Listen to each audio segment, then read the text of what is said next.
We, the Security Council signatories of the Statement of Shared Commitments for the Principles of Women, Peace and Security, WPS, Ecuador, France, Guyana, Japan, Malta, Republic of Korea, Sierra Leone, Slovenia, Switzerland, the United Kingdom, and the United States of America reaffirm our commitment to women's full, equal, meaningful, and safe participation in all conflict prevention, resolution, and peace-building efforts, and to ensuring gender perspectives are consistently applied to country situations and thematic issues in the Security Council. We express our grave concern about the risks and negative impacts that the abrupt drawdown, reconfiguration, or termination of the United Nations peacekeeping operations and special political missions have on women and girls' rights. We are especially concerned about situations where a United Nations mission must leave without even the minimum conditions for a planned transition in place. This has the potential of not only jeopardizing hard-won peace gains, but also important progress made in gender equality. It also puts women and girls' rights at risk of not being exercised and further of being abused, including due to a lack of protection from sexual and gender-based violence, reduced ability for SGBV survivors to safely access critical services, attacks on women human rights defenders and peace builders, and a significantly reduced capacity to monitor the situation of women and girls in these countries, many of whom are still affected by conflict. The UN's peace operations are among the United Nations' most impactful tools to implement the Security Council resolutions on women, peace, and security. When they leave or when they are requested to leave, they can leave a vacuum that creates the conditions for harm.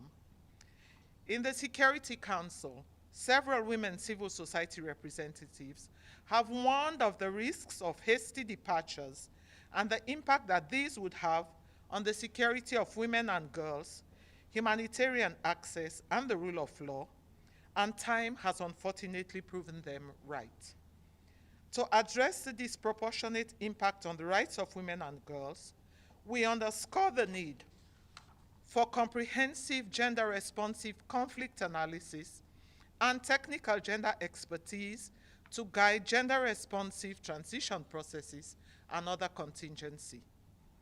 This is essential for defining gender-responsive benchmarks that ensure missions are not forced to exist without fulfilling minimum conditions that will ensure the sustainability of WPS commitments. We must ensure in this regard that the United Nations country teams are endowed with the appropriate expertise in the wake of a mission's departure to preserve continuity in terms of reporting and addressing human rights violations and abuses, notably sexual and gender-based violence.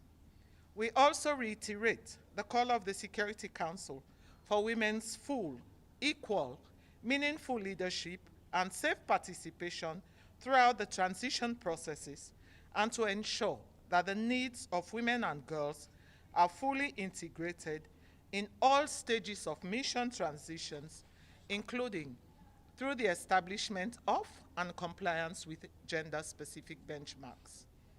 These objectives have been articulated in Security Council's Resolution 2553 and 2594 relating to early and integrated planning and coordination on transitions, but are often not put in practice, and accelerated departures make these tasks much harder. We further underscore the need for host governments and their international partners to collaborate with United Nations country teams, national actors, including women's civil society organizations, and any other international actors working on peace and security in this context who have the expertise, financial resources, and political space to facilitate interventions directed at the promotion and protection of the human rights of women and girls and leadership and participation at all stages of peace and security processes. Finally, we reiterate the important role that female peacekeepers and gender advisors play in facilitating the necessary outreach to women and girls and the need to continue supporting gender parity. We, the signatories of the WPS shared commitments, believe that WPS can be better integrated into Security Council decisions related to drawdown, reconfiguration, or termination of United Nations peacekeeping operations or special political missions.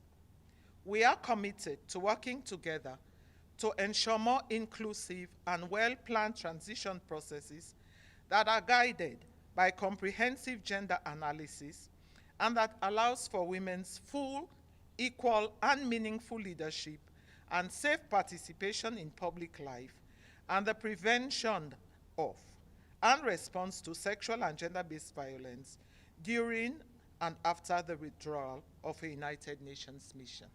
Thank you.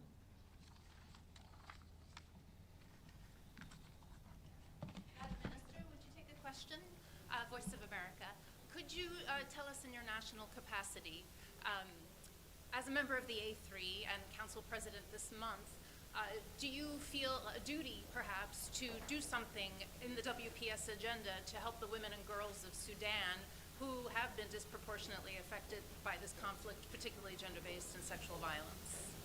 Of course, Sierra Leone is a member of the AU Peace and Security Council. We recently participated in a AU Security Council meeting, which ended up in a communique which Sierra Leone subscribed to, where the issues of sexual and gender-based violence in Sudan were put on the agenda, on the table, and we subscribe to all the decisions that the AU has taken to mitigate the situation of women and girls in Sudan. So as a member of the Security Council, of course, we'll bring that also on the agenda and try to see how this can be mitigated. Thank you. Thank you. We have to start.